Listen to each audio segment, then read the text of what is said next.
and mostly to Boone Bridge busy. And again, 364 out to 70 is off the pace. Southbound 55 Arsenal down through Bates. You've got delays. McNutt down through toward Highway A is heavy as well. And 44 westbound busy downtown. We had that crash westbound 70 at Kings Highway. The delays there back near Grand. I'm Roger Brand at the MichaelsFlooringOutlet.com Traffic Center. Serving the Metro East region with excellence, Anderson Hospital is proud to be named one of Newsweek's World's Best Hospitals for 2025. Experience world-class care close to home. AndersonHospital.org. News, traffic, and the latest on the Redbirds. This is the Redbird Rush Hour on KMOX.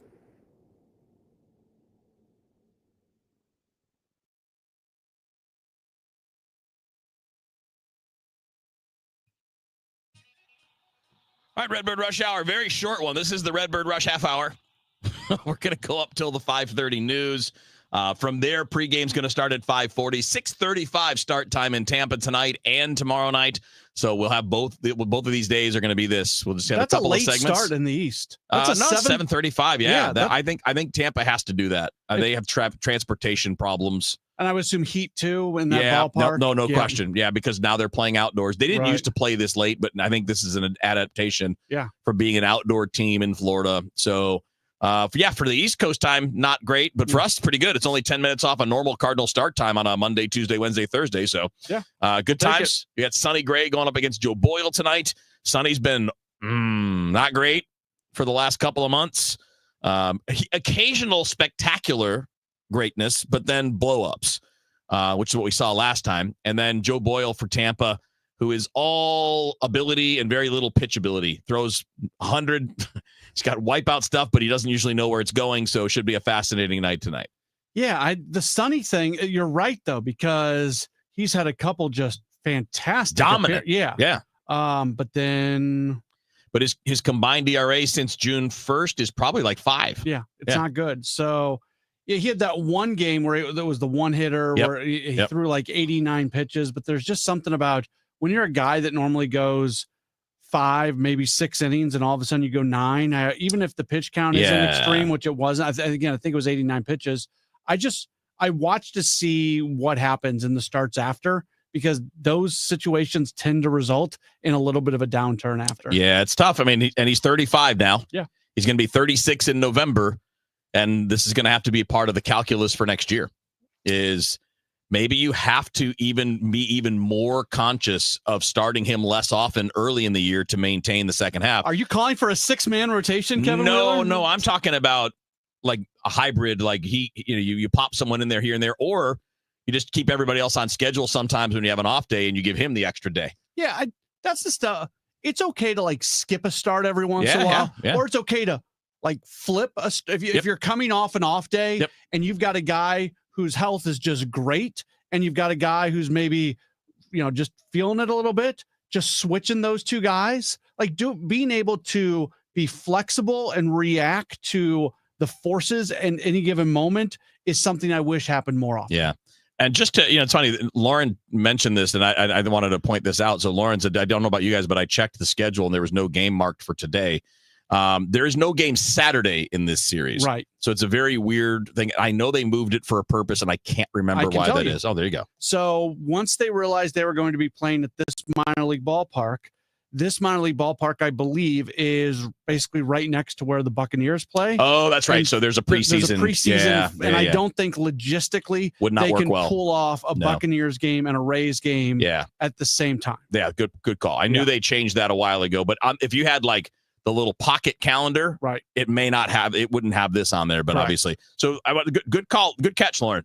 Good catch. But my wife did this, so we have a calendar on the fridge at my house. It's an off day. And my wife was like, what do you mean game tonight? There's no game tonight. I'm like, no, there is. So it's just part of the storm damage at Tropicana Field and this adjustment to moving to the new ballpark.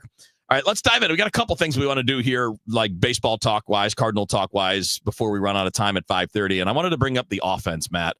And I went into the office earlier to tell you, I'm like, you know this, but man, the offense has been really bad. And you're like, man, do I know it? So since June 1st, so we're not talking about almost 3 months. It's more than 2.5 months. Right. The Cardinals only have 3 hitters that have been above major league average, and none that are basically average. They're all below average beyond that. But it's Wilson Contreras, who has been, I want to say it's like 40% above average for the last 2.5 months, so really good. Mm-hmm. And then Alec Burleson and Nolan Gorman, they've both been about 26, 27% above average. And by the way, Nolan Gorman, in that time, by the way, Nolan Gorman has the best walk rate on the team. 13% walk rate, which is really high. And now, especially for a guy not known for his now, he ability also to has walk. the highest strikeout rate. So it's a little bit of both, but that's the point. Like, power and on base matter more. So people will see, 236. That's what he's hitting in that time. But his on base is 337, which is fine, and the slug is almost 500. So that's why he's been over an 800 OPS over the last 2.5 months. Ivan Herrera's just under 700 on the OPS for the last 2.5 months. That's an extended run of mediocrity for Ivan that we hadn't seen before that. Yeah, he had an injury in there. He's obviously gone out to left field. I'm a big believer in he can hit. I'm a big believer in when you start working on some different things defensively, a lot of guys take that to the plate with them. Yeah, I wish they wouldn't. They do. But here's a couple of the shocking things. So since June 1st, Mason Wynn is 21% below league average offensively, which I wouldn't have clocked necessarily. But a lot of that was before the All-Star break. Yes. Right. Since the All-Star break, he's been much better. Yeah. Yeah. But still, that's a lot. I mean, like, that's a 2.5 month period. And again, I know it's the first half bad, second half of that good, but still a little bit concerning. Victor Scott. He also had, I'm sorry, not to interrupt you, but he's had some physical issues. No doubt. And that's part of that's going to be kind of the point with some of these, right? Yeah. Nolan Arenado, 26% below league average before he got hurt since June 1st. I don't blame the physical issues on that. No, but he's had them though. Yeah. And back and hand and all that. Victor Scott, 35% below league average since June 1st offensively. And up until he got hurt, it was getting worse. Issues that's right. Speak of. But here's the most amazing one, and this is one I think listeners and Cardinals fans might be most surprised about. That Brendan Donovan and Jordan Walker have the exact same offensive totals since June 1st. 640 OPS, exact for the two of them. For that ranks nearly 20% below major league average. So for 2.5 months, Brendan Donovan has been basically 20% below league average offensively. And yet that whole time he kept getting running up there, even though in his case, it was clearly there's physical problems. His slump started right when the foot problems came along. And I did a lot of studying on this way back in the day. In fact, I started this with Alan Craig's foot injury. And I talked to a couple of foot specialists who work with athletes. And the first thing they all told me was, man, if you got foot problems, you're about to have performance problems. Yeah. Because it messes with everything. It changes your kinetic chain. You can't push off the ground as well. And this is why the one thing that bugged me about Ollie Marmol's comments on Tuesday's show in the Gas House Gang is, look, Brendan wanted to play and I don't care. Like, if he's hurt and playing through it, that's not good because he was playing poorly. If you get an injured guy healthy, you will get the real player back at the end of that. And I don't care if he's better than what you think the alternative is. Why stretch out the struggles? Get the guy right and then get him back in there. Yeah, we talked about it. I think it was on Friday, the last time we had Bernie on as well. Yeah. And I said if I was a baseball decision maker, my usage of the injured list would be very liberal because if a guy's going to miss at least 3 days, I'm probably throwing him on the injured list because I don't want to play short and I don't want to bring him back after 3 days and it possibly just go back to right where it was. And now all of a sudden, because when I hear on the injured list retroactive too, it's like, well, it didn't have to be. It didn't. You could have done this a few days ago. You could add somebody else in. They played the one game, the final day that Contreras was still out. They played the game with just 2 players available on the bench. Why are you doing that to yourself? I know what Brendan Donovan can be when he's at his best. Yeah. He is a difference-making player on this team. This is not an anti-Brendan Donovan. This is not a Brendan Donovan doesn't make you better. Yep. All these things are true, but getting Donovan back to where he has the highest ability to impact the team at the highest level. If that means he's got to sit for 10 days while Jose Fermin takes a roster spot, cool. Guess what? Fermin can help you too. He can't help you as much as Donovan, but he can help you more than what Donovan can do. He helps you better than Donovan the guy that's 20% below major league average. Yes. And that's the point. And what we don't know is whether this is the manager's decision or the front office's decision to defer to players in these cases. Yeah, I don't know. The manager is not going to say it's my boss's fault, and the bosses are not going to say it's our fault. But I think we'll get some information when we get to the new regime. We'll see how it plays see if out, it's handled differently. Because it doesn't make any sense that we're deferring to players that are hurt, and if you're hurt and you're playing, but you're still playing well, okay. But when it's clearly changed the level of your performance, you gotta take the time off. You have to. And they pushed that too far. So his numbers have been terrible. And by the way, Jordan Walker's not been very good. So it's not like them being the same is in any way okay. Right. It's been a struggle, and you got to move quicker. We'll talk about a good thing next up. Some of these bullpen pieces are really looking good and looking like possible weapons for next year. We'll talk about those guys next up. Hey guys, Glover here for my friends at Cantor Injury Law. So as you know, I'm a lawyer, haven't practiced in a long time, but I did plaintiff's work and defense work, so I have a pretty good understanding of it. I have a pretty good idea of who's who in the firmament of plaintiffs' attorneys. And for my money, Mark Cantor is the guy. He's a great attorney. He is a great practitioner. He's put together a great team. He was born and raised here. He lives here. He works here. He wins here. Call 314-628-ALL-9s or CantorInjuryLaw.com. The choice of a lawyer is an important decision and should not be based on advertising. Siteman Cancer Center Spotlight. We are visiting with Dr. Premal Thacker. I think the key is recognizing symptoms and not ignoring them to say, oh, I think that's going to go away. So I highly encourage anyone who's listening, if they're having abnormal bleeding or hasn't seen their gynecologist in a while, to really make that appointment to ensure that you're getting the best health. Thanks to Siteman Cancer Center, national leaders in cancer. For more information, please visit siteman.wustl.edu. You're listening to Leaf Filter Radio, and the guru of gutter protection himself, Chris Coonahan, is here to take your most pressing leaf-related questions. Hey, everybody, Chris here. I understand we have Ron on the line. Ron, where are you calling from? Uh-oh. Ron, are you calling from a ladder? Well, I was. I wanted to ask Chris what I need to do to get my gutters ready to have leaf filter installed. Oh, Ron, you don't have to do anything. A Leaf Filter Trusted Pro will come out and clean out your gutters, realign and seal your gutters, and install Leaf Filter, America's #1 gutter protection system. So I didn't need to get on this ladder? Ron, Leaf Filter Trusted Pros are in your neighborhood and ready to help. Just visit leaffilter.com/deal to schedule your free gutter inspection and get up to 30% off. Thank goodness. What was that site? That's leaffilter.com/deal for your free gutter inspection today.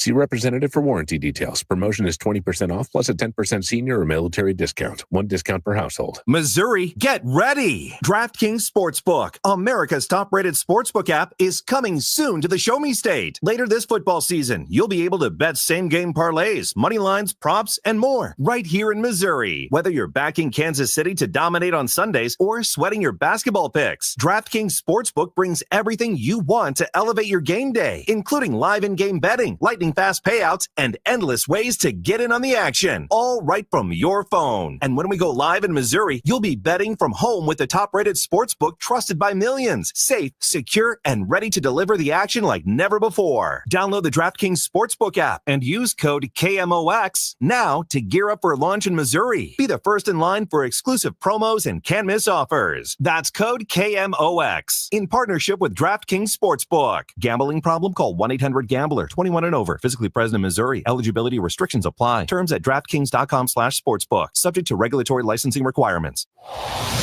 Traffic from the MichaelsFlooringOutlet.com Traffic Center. Well, things are improving in North County. This traffic reports the service of Metro Transit. They cleared the crash eastbound 270 at 170. Traffic still jammed from 370 through McDonald. Then it's opening up, but then it's slow from 170 up to about Washington Elizabeth. And they opened up Herschel at Washington Elizabeth. They got that crash wrapped up as well. Northbound 170, Midland up to Airport Road. Still a lot of heavy traffic. South 170, Ladue to 64 is slow. Still working that crash. Westbound 70 west of Shreve. Traffic's a solid jam at Salisbury. It's still kind of slow from Cypress to the Rock Road. There's some slow traffic TR Hughes to K. After that, it's not so bad. Southbound 270, Page down through to 64. It's not as heavy south. They're just kind of busy through Manchester. Northbound Manchester to Ladue is busy. If you're on south or westbound 64 from Boyle, pretty much all the way out through Big Bend, west of McKnight to 270, west of Clarkson to the Boone Bridge, and Lake St. Louis Boulevard out to 70. That's all busy off the pace. Southbound 55 backed up Arsenal to Bates. Just a little busy south of McNutt right now. Eastbound 64 is still jammed from Route 3 onto 5570 at Exchange and backed up east of 157 most of the way to 159. I'm Roger Brand at the Michaels Flooring Outlet.com Traffic Center. This report is sponsored by Metro Transit. All summer long, Metro Day Passes from Metro Transit are just $5, so you can take a summer daycation anytime because your air-conditioned, no-gas to buy super safe, super clean Chariot awaits. Buy yours at metrostlouis.org. That's metrostl.org. This is the Redbird Rush Hour on 104.1 KMOX.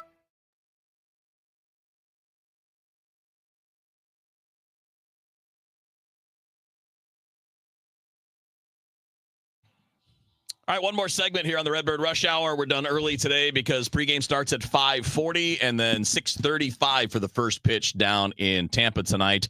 Let's do our quick Game Day Men's Health Peak Performer. Get back to the top of your game with Game Day Men's Health. Just go to GameDayMen'sHealth.com.